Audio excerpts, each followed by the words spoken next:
पता है, कोई चीज़ ना बनाना बहुत अच्छा लगता है, लेकिन तोड़ना या उसको बिगाड़ना बड़ा दिल दुखता है। वैसे जब दिवाली में घर को सजाया था ना तो बड़ा अच्छा लगा था, और अभी निकालना है ना तो मन नहीं कर रहा मैं सारी चीज़ें ये सब निकालूं। तो मैंने ना कल मेहंदी लगा ली। कल 5 नवंबर तुलसी विवाह का दिन था ना, तो मैंने सोचा कि चलो तुलसी विवाह का इतना अच्छा शुभ दिन है, कुछ तो शुभ किया जाए।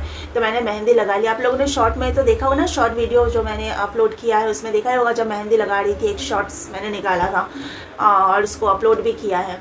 और पता है, ये ना नई जगह से मैंने मेहंदी लगाई है। जो ब्यूटिशियन है उनको मैं पहले जानती नहीं थी, पहली बार मैं उनको मिली हूँ। तो उन्होंने ना पहले ही कह दिया था ये मेहंदी का रंग इतना काला नहीं होता है, जबकि आज तक मेरे हाथ में मेहंदी एकदम काली काली हो जाती है। कभी भी बचपन से कभी भी मैंने मेहंदी लगाया, इनफैक्ट मैंने अभी जो रक्षाबंधन में लगाया था आप लोगों ने देखा ही था, वो भी इतना रंग गहरा इतना काला चढ़ा था।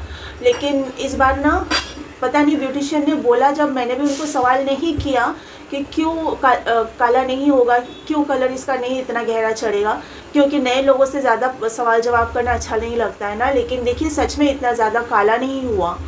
पहली बार ऐसा हुआ मेरे हाथ में ना मेहंदी काली नहीं चढ़ी है, गहरा रंग नहीं चढ़ा, ये पहली बार हुआ है। नहीं तो बचपन से कितने भी बार मैंने मेहंदी लगाई एकदम ब्लैक ब्लैक हो जाता था। और आजकल की मेहंदी अगर काली हो भी जाती है ना 2-3 दिन में तो छूटने लग जाती है, और मेहंदी जो है हाथ से छूटने लग जाती है। मेरा ना बहुत मन है, हमारे इधर जो बाजू में पास में शिव मंदिर है ना, उसके वहाँ पर ना प्लांट है मेहंदी का। मेरा मन है कि मैं वहाँ से पत्ता तोड़ के लाऊँ, उसको सुखाऊँ, उसको फिर पाउडर बनाऊँ, पीसूँ, छानूँ और उससे मैं मेहंदी कोन बनाऊँ घर में। मैं जब छोटी थी ना बचपन में देखा था, हमारे पड़ोस में रहती थी मारवाड़ी फैमिली, वो लोग ना घर में मेहंदी बनाते थे। पत्ता लाते थे, फ्रेश पत्ता, उसको सुखाते थे, सुखाने के बाद वो एकदम ड्राई होने के बाद उसका पाउडर बनाते थे, छानते थे, उसके बाद उसका कोन बनाते थे। क्या क्या चीज़ें डाल के सब याद करना पड़ेगा मुझे। और मेरा मन है इस बार मैं वैसे घर पे ही बना, क्योंकि ना मैं देखती थी, मुझे भी लगा के देते थे वो लोग मेहंदी। 15 दिन तक हाथ में ना वो कलर रहता था, और अभी 2 दिन में ही कलर निकलने लग जाता है। पता नहीं क्या ऐसा मिक्स करते हैं ये लोग जो कलर रहता नहीं। मेहंदी तो ये भी है क्योंकि खुशबू आती है, मेहंदी की खुशबू आती है, यानी कि पत्ता इसमें है, लेकिन कुछ ऐसी चीज़ ये लोग मिलाते हैं जिसकी वजह से ना शायद रंग है ना स्टे नहीं करता है। जिस दिन मैं जाऊंगी ना प्लांट तोड़ने के लिए मेहंदी का, और पत्ता तोड़ने के लिए, सॉरी प्लांट नहीं, प्लांट में से पत्ता तोड़ने के लिए जाऊंगी, आप लोगों को साथ लेके जाऊंगी और दिखाऊंगी। बहुत जल्दी मैं वहाँ से पत्ता तोड़ के लाऊंगी। और मेरा ना बहुत मन कर रहा है, 5 बज रहा है ना, बहुत मन कर रहा है गर्मा गर्म चाय पीने का।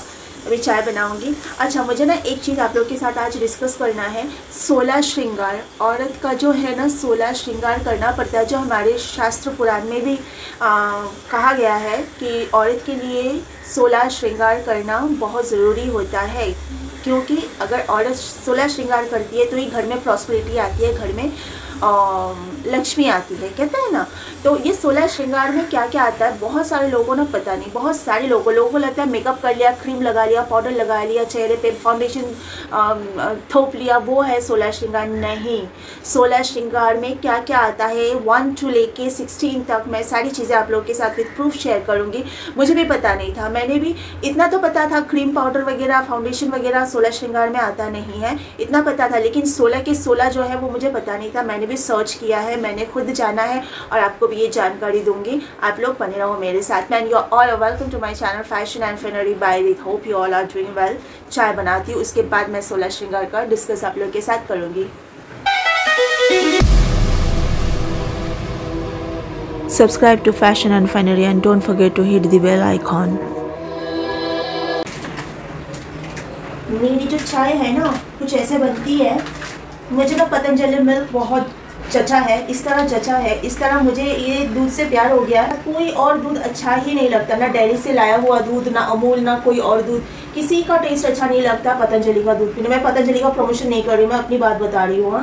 अपना अपना टेस्ट अलग होता है, हो सकता है कि आपका जो टेस्ट है वो अलग है और मेरा जो टेस्ट है वो अलग है, लेकिन मुझे ये दूध बहुत जचता है। इसकी जो चाय बनती है ना ये भी मुझे बहुत बहुत अच्छी लगती है।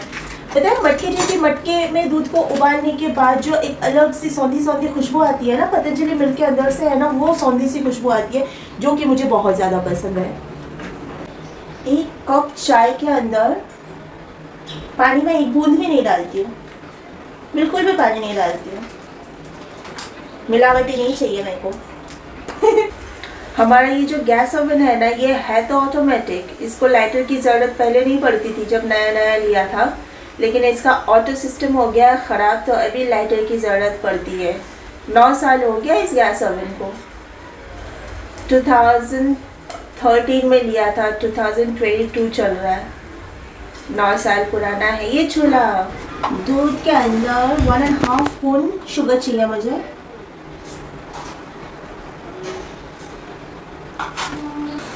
कई लोग हैं जो लोग बिना डायबिटीज़ के भी शुगर अवॉइड करते हैं कि शुगर खाने से डायबिटीज़ हो जाता है, लेकिन I don't believe in all this. मैं ये सब नहीं करती हूँ।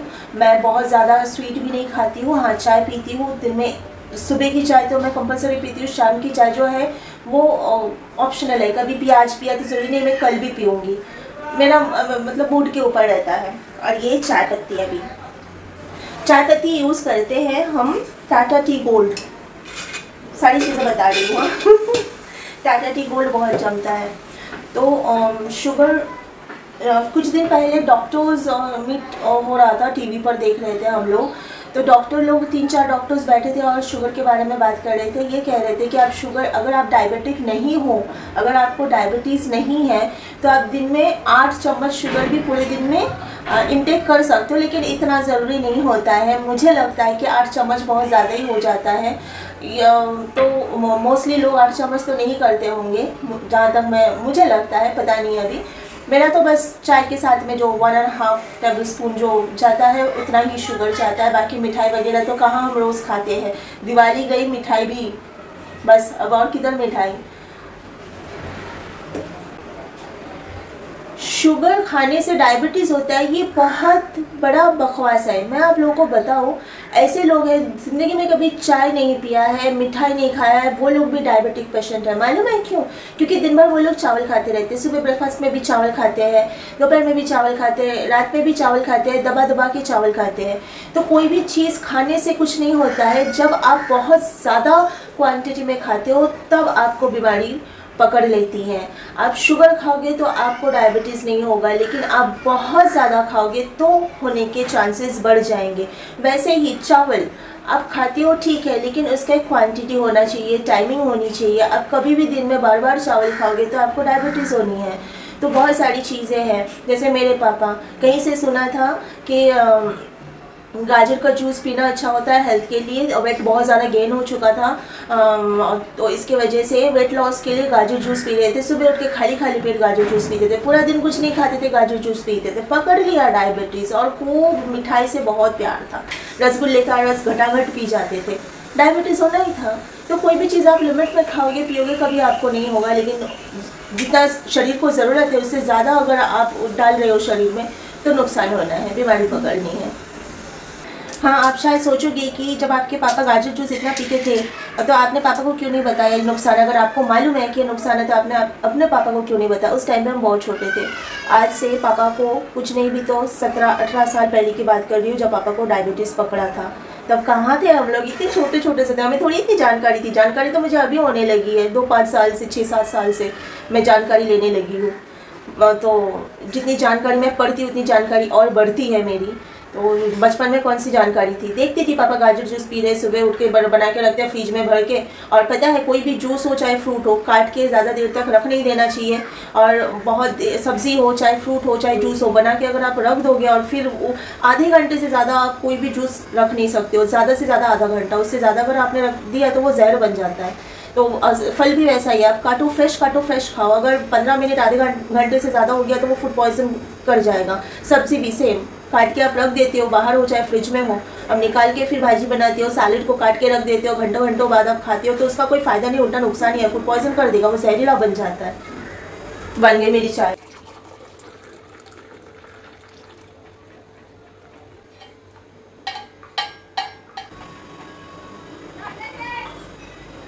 एकदम मस्त चाय बनी है, मालूम है। 9 साल की उम्र में पहली बार चाय बनाई थी मैं।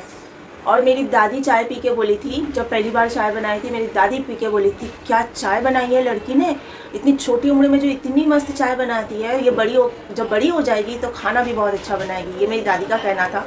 और लगभग समझ लीजिए वही उसी टाइम से ही खाना बनाना थोड़ा थोड़ा मैंने स्टार्ट किया था। मुझे बहुत इंटरेस्ट था। 11 साल की उम्र में तो फ़िश करी बना लेती थी मैं। और अभी बड़ी होने के बाद में तो लोग कहते हैं कि मैं खाना भी बहुत टेस्टी बनाती हूँ। हालांकि रोज़ का काम नहीं है मेरा ये सब बनाना, लेकिन जब बनाती हूँ लोगों का कहना है कि मैं बहुत टेस्टी बनाती हूँ। फ़ोन पे बात करते करते चाय ख़त्म कर ली मैंने, फ़ोन आ गया था। और अभी वीडियो ख़त्म करनी है, उसके पहले 16 श्रृंगार के बारे में आप लोगों को बताना है, जो आज की वीडियो का सबसे इम्पॉर्टेंट पार्ट है ना, मतलब टॉपिक है। 16 श्रृंगार क्या क्या होता है, ध्यान से सुनिए। सिंदूर, बिंदी, काजल, मेहंदी, गजरा, मांग टीका, नथ, कान का गहना। नथ यानी नथ, कान का गहना। कान का गहना यानी कान में कुछ भी, जो भी आप पहनो, चाहे झुमका हो चाहे कुछ भी। गले का हार या मंगलसूत्र। बाजूबंद, चूड़ियाँ, अंगूठी, कमरबंद, पायल, बिछिया। और लास्ट में है 16वां नंबर पर है स्नान। स्नान यानी कि नहाना। कितना इम्पोर्टेंस दिया है, देखा है स्नान को, है तो 16वां नंबर पर, 16th नंबर पर, लेकिन आपको बाकी के 15 श्रृंगार करने से पहले आपको स्नान करना बहुत ज़रूरी है। स्नान कितना इम्पोर्टेंट है ना। नहाना, बिना नहाए आप बाकी के 15 श्रृंगार नहीं कर सकते। शास्त्र पुराण जो भी कहता है ना, उसके पीछे बहुत महत्व है।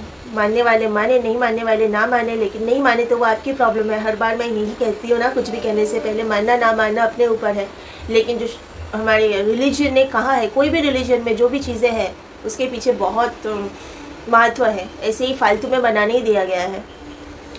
तो वीडियो का एंड करती हूँ। आज बहुत ज़्यादा बकबक कर लिया, लेकिन शायद बकबक के पीछे बहुत सारी अच्छी जानकारी भी शायद मैंने दे दी है आप लोगों को। तो आप लोग अपना ध्यान रखें, फिर मिलूँगी आप लोगों को दूसरी वीडियो के साथ में। तब तक के लिए टेक केयर, बाय बाय।